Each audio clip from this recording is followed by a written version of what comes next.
This week I got handcuffed and I enjoyed it.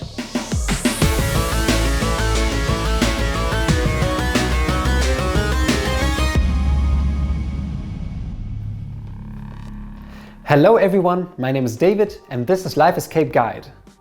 This week I had to fly to Sweden for my work. And after the work was finished, I was able to spend a few days with my girlfriend in Stockholm. And first of all, Stockholm is a very beautiful city, but I wouldn't be me if I didn't take the chance to play an escape room there. The room that we decided on is called Prison Break by Questrooms. And when we arrived there, it was a little weird, because the entrance is just a rough metal door. And there's also no big logo on it. It has just a tiny logo on the ringer. And when we pressed the ringer, it took a while for someone to open. So it was a little weird in the beginning. And when they opened, they guided us down a ramp through a cold hallway, which was also kind of creepy. But when we arrived at the lobby of the actual room, it got nice. The lobby was a very typical escape room lobby and the employee was very nice. So probably don't always judge a book by its cover. But let's get into the room itself. They describe the room at their website with the following text. You are imprisoned in a dark, cramped cell. All of a sudden, the guard stumbles, hits his head on a pipe and falls down unconsciously. This is your chance to escape. You need to get out before the reinforcement shows up. It's made for 2 to 5 players and on their website they state it has an extremely realistic environment, which is a bold claim. But they weren't wrong.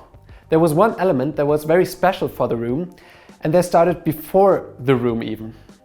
I already made a review for one room where players were blindfolded in the beginning. I will link it up there. But this time was a little bit more extreme. We weren't just blindfolded, we were 3 players, which was my girlfriend and I and a friend from work. And we were handcuffed all together. Now handcuffed and blindfolded, we were guided into the room and were told we should put our hands on the wall.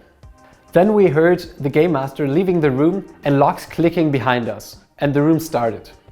That already was an immersive start, but when we took off our blindfolds to see the room, we saw that the prison cell that we were in also looked very convincing. Here you can see a small video that I was allowed to shoot inside of the room. The second room also felt very convincing and most of the riddles we did were fitting quite nicely into the scenario. But what made it really special was that we played all of that still with the handcuffs. It was around the 30-minute mark when we got off the handcuffs. And that made it very interesting to work together, because you didn't only have to think together, you also had to move together. That alone made the escape room very great, but there were also some downsides. From the second room on, puzzles had more and more of an escape room style. That means they didn't feel anymore like an actual prison break scenario, but more like puzzles that someone placed there for us to solve them. The third room felt like a pure puzzle room.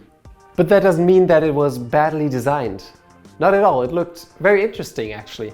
But it just didn't feel like part of the prison cell block anymore. So now for the rating. In puzzles I would give it a 7 out of 10. They were all very original and it was fun solving them. Also in design I would give it a 7, because in every room the design was very well made, even though, and now we come to the last category, what the room had the biggest problems with was the immersion part. It started very strong with the handcuffs and the first room, but the longer we played the room, the more the setting fell apart. So I would average it out to a 5 out of 10. That makes a total number of 19. Would I recommend the room? Yes, definitely. If you got any chance on playing that room, go ahead and do so. So, what do you think? Did you play the room yourself? And if so, did you like it? Do you agree with my review? Put your thoughts down in the comments. If you liked this video, I post videos like that every Thursday.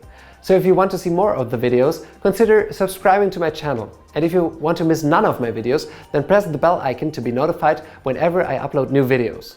And if you want to see a video now, you can click on my right. See you next week.